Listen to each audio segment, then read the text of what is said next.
ำตองนะคะ อีหยังเนาะเฮ็ด น้ำตองปลาแดกนี่นะคะ คนบ่เคยเฮ็ดก็สิประมาณนี้แหล้ว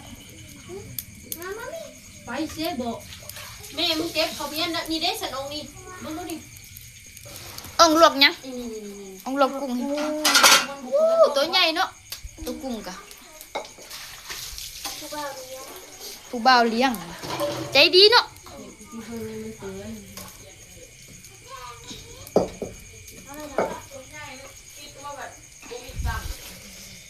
เลี้ยงเอาเกลือโหยดิอันนี้ตังไว้ทางฝากไว้ทางเนี่ยตังไว้ทางเนี่ยจะเตรียมมาเลย บ่เคยเฮ็ดก็สิประมาณนี้เด้อพี่น้องในเมื่ออ่องบอกว่าโหยแน่ บอกสิควยอีกเนี่ยตามลูก กินก่อน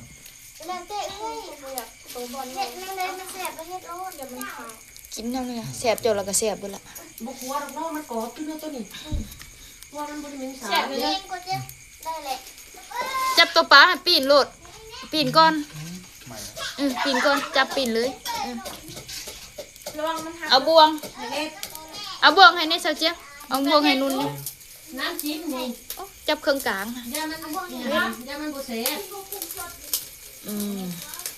นี่ละ ได้แล้วนุ่นเอ้ยก็ยังมันให้มันแตกรส แล้วถ้าว่ามันเค็มข้นไปกับอันนี่นะมาเติมน้ำอุ่นแล้ว นิ้วคีบเขาก็บ่มีเด้อเอามือคีบเอาค่ะ อันนึงค่ะ อันนี้ฉันก็ต้องใส่เนาะ บ่ใส่แจ่ว ใส่แต่สองอันนี่เนาะบัดมื้อนั้นคือว่าบุเซ่ เยอะ อันนี้ฉันเราซื้อมาเองอ้ายนั่นซื้อมา มักซาลี ได้แล้วต้องเจียงเนาะ มีหลายเว้ย มาร้อนบอกเนาะ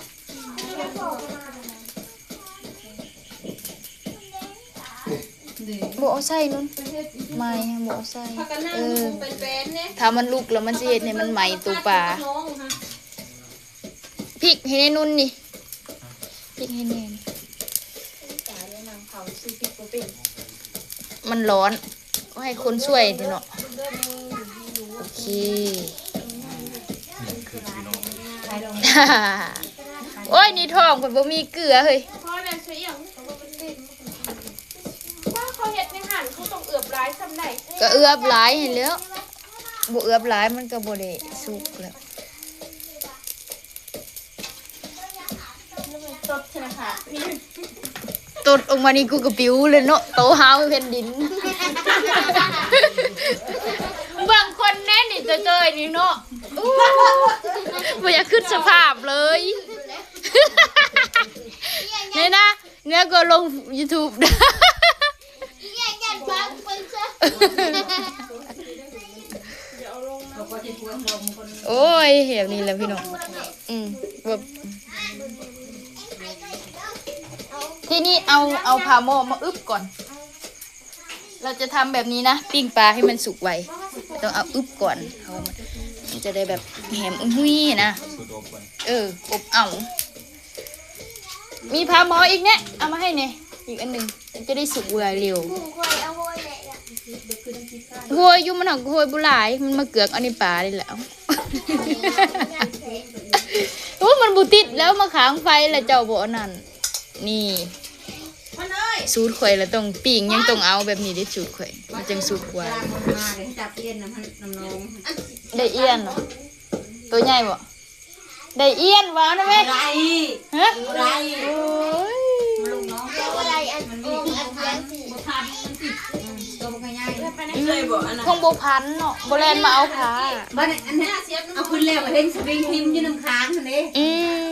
นี่น้องเขานี่บ่ อ้าว โอ้เนาะนี่น้องเขา ใส่เอียนไฟห้องน้ำไม่เท่าวันนี้บอกเอียงคือลูกในเลยเอียงข้างเลยนี่งัวซาดีอ้าย ข้างนะไหม ข้างบ่ได้ นี่นุ่นข้างอันนี้นี่นุ่น โอ้ยจะแก่เมื่อยเด้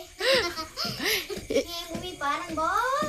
โบมันหนักกับโบอยากยกเฮ้ยมันปวดอยู่เนาะ เพื่อซะลูกดูหิงดอนเดี๋ยว เอ็งรู้สึกเจ็บเลยเอ็งจังโบอยากไปเด้วันนี้เอ็งรู้สึกว่าโอ้ยจังมันเป็น ใส่แล้วนะ ยังพู ผู้ เจ็บมาอีกเลยเดียว ใส่ก่อนเลยล้างน้ำใส่ เจ็บมาอีกแล้วโอ้ เจ็บไปเจ็บมาสู้ไปสู้มาน้ำไว้ล้างมือว่ะ ยังไม่ทันล้างเอาใส่ก่อนก็ได้เอียงพื้นไปล้างเอา เอามุมเถอะ น่าคิดของไป บ่ได้อยู่แต่ว่า ใส่ในร้ายรถไอ้ โอเคเดี๋ยวรอรุ่นนะครับรอรุ่น